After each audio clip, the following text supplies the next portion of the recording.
Considérable. Gérard Boisseau, Catherine Pipard. La forêt aquitaine n'a jamais autant souffert depuis sa création il y a 150 ans.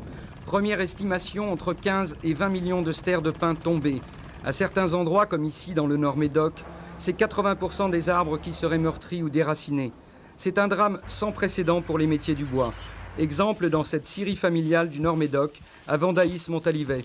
Moi, j'ai jamais connu, mon père non plus, je pense pas, n'a jamais connu ça. Bon, on parle des incendies de 49, c'était quand même peut-être... moins pénible. Ouais.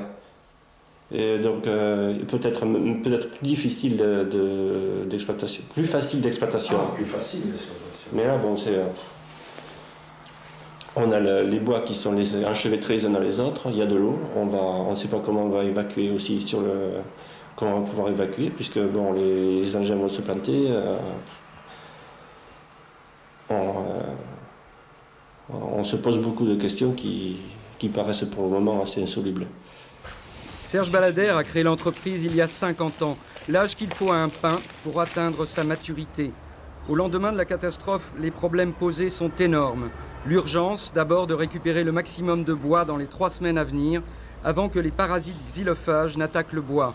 Trouver suffisamment de bûcherons aguerris pour ce travail de coupe dangereux, mais la grande inquiétude est pour les années à venir, la régénération du massif forestier.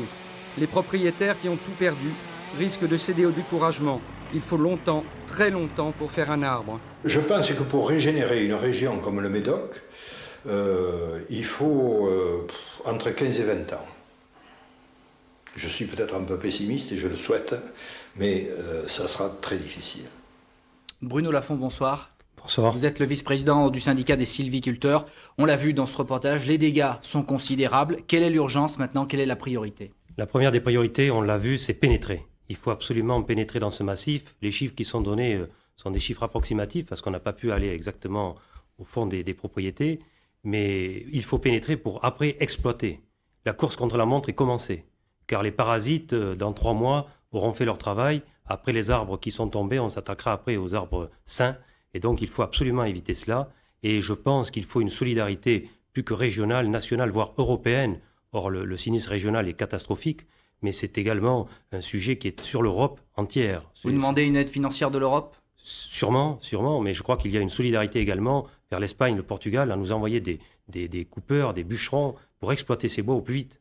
Quelles sont les conséquences économiques pour la filière bois qui représente environ 16 milliards de francs de chiffre d'affaires par an? Et on oublie très souvent, c'est le 2e secteur économique de la région aquitaine. Or, la production se situe avec ces arbres, et ces arbres sont à terre. Nous avons pratiquement plus de 2 ans, puisqu'on consomme actuellement 8 millions sur le massif, et qu'il y a entre 15 et 20 millions de mètres cubes à terre. Donc il va falloir faire très vite, mais pour cela, il faut du courage, mais également des volontés et des hommes. Alors, question importante également, les propriétaires vont-ils replanter des arbres si l'opération, on l'a entendu, n'est pas rentable avant 20 ou 30 ans?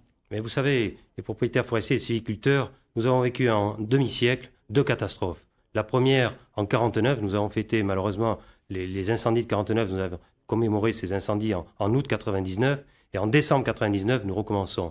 Le forestier reprendra du courage, c'est vrai que nous sommes tous atteints, meurtris. Mais je crois que après, si nous avons réussi à exploiter ces bois dans les temps voulus, nous repartirons et nous recommencerons à travailler. La difficulté, c'est qu'il y a beaucoup d'endroits là qui sont touchés. Ah oui, la difficulté, le travail, le mise à reconnu, tous les professionnels sur le terrain le reconnaissent. La pénétration est très très difficile, on le voit bien, même le réseau secondaire n'est toujours pas résilié. Alors, vous pensez bien sur les pistes forestières qui étaient le fleuron de notre région aquitaine, où nous avons un massif garanti des pistes forestières qui font le fleuron de notre région, totalement coupé et obstrué. Bruno Lafont, je vous remercie. Au total, 40 communes de Gironde sont concernées par l'arrêté interministériel